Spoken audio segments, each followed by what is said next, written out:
kapatid, bago po ako magpahayag sa inyo ng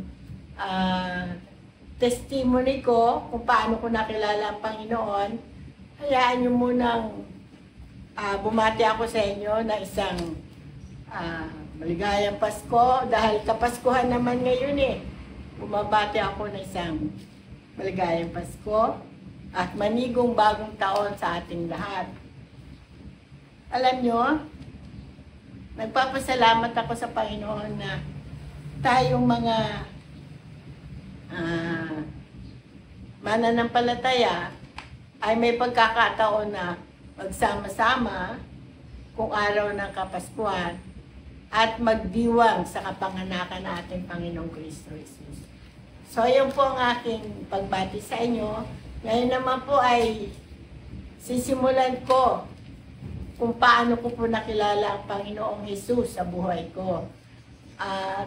Taong 1975, way back 1975, ang ate ko po ang unang nakakilala sa Panginoon. Kasama ng kanyang mga kaibigan, merong nag-invite sa kanya na dumalo sa gawain ng Assemblies of God dito sa YMCA. So, kasama ng kanyang mga kaibigan, umattend sila. Ilang beses din yun bago niya lubusang nakilala ang Panginoon. At sabi nga ng Acts 16:31, manampalataya ka sa Panginoong Jesus at ikaw ay maliligtas, ikaw at ang iyong buong sambahayan. So, ano ang ginawa ng ate ko? Since silang mag-aana, kaming mag-anak ay 7 magkakapatid, kasama yung 2 magulang namin. Silang lahat ay nasa Pandakan, maliban sa akin na napunta ng Marikina.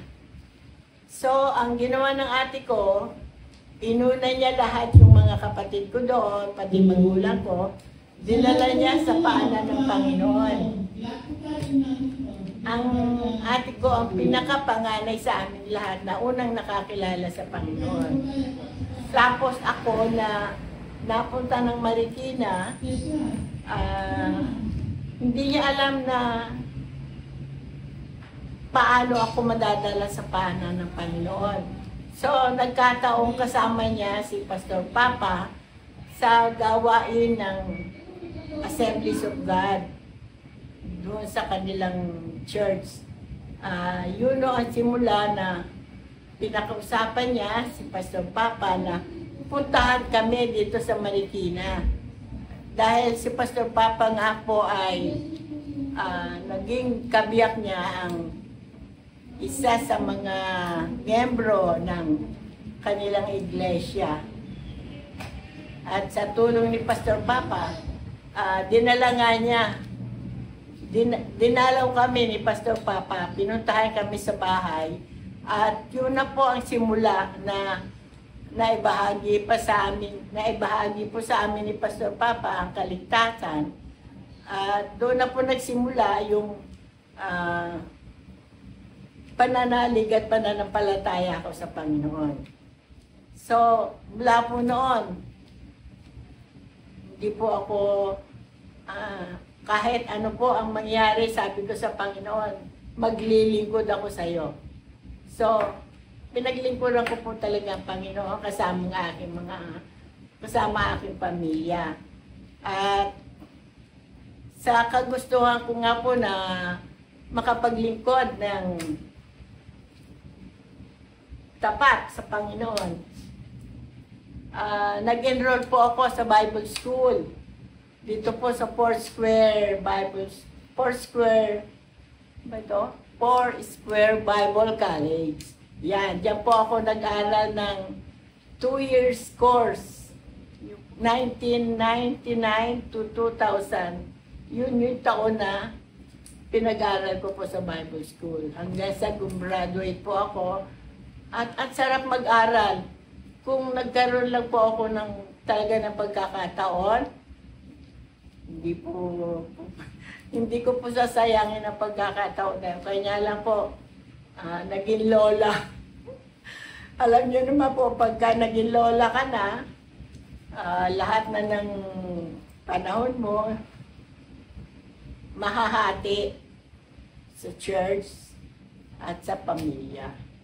Yun po. Hanggang sa minsan, nakagraduate na po ako. After ilang buwan siguro, kinausap ako ni Pastor Papa. Sabi, hindi pa ako pastora noon. Sabi niya, Sister Mami, gagawin kita, tsaka si Pastor, tsaka si Brother Roger, na associate pastor ng church. Sabi ko, Pastor,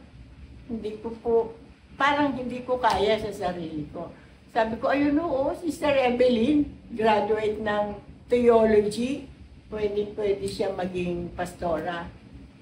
So, hindi ko may po si Pastor.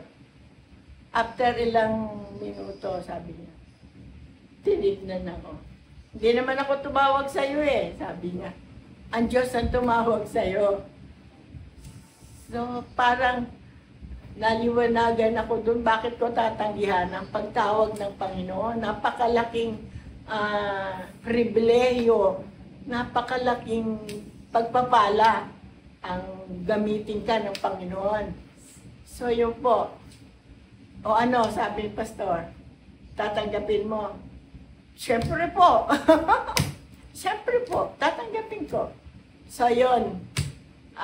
After ilang linggo, inordain kami ni Pastor Roger doon nandun pa tayo sa kabila.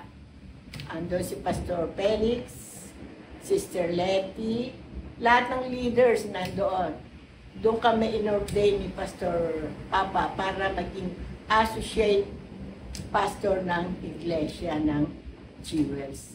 So mula po noon hanggang ngayon, ano man po ang mangyari sa buhay ko. Na-aksidente. Na-aksidente na ako pero wala po anumang masamang bagay na nangyari sa akin. Talagang ang Diyos, hindi lang naman sa akin, no? Nasa ating lahat ng Panginoon. Yung mga naglilingkod sa Kanya, iniingatan niya talaga. Pinoprovide niya pangangailangan. Lahat. Wala kang kailangan na hindi ibibigay ng Diyos. Kaya salamat sa Panginoon kung aabotin pa ako ng 100 years, why not? Maglilingkod pa rin po ako sa Panginoon.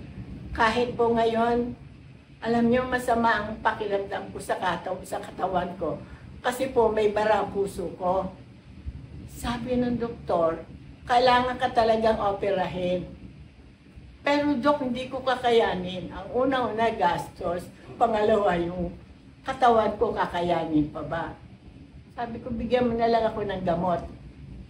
So yun, hanggang ngayon. Pero minsan maganda pakiramdam, minsan hindi. Pero paglilingkod pa rin sa Panginoon, ang desire ng puso ko. Masaya ang puso ko na naglilingkod sa Panginoon. Kaya, mga kapatid, huwag niyo sayangin na pagkakataon na makapaglingkod kayo sa Panginoon.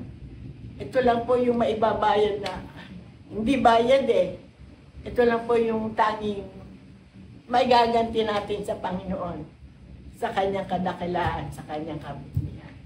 Amen po ba? Amen. Praise the Lord. Hallelujah. Salamat po mga kapatid. Salamat.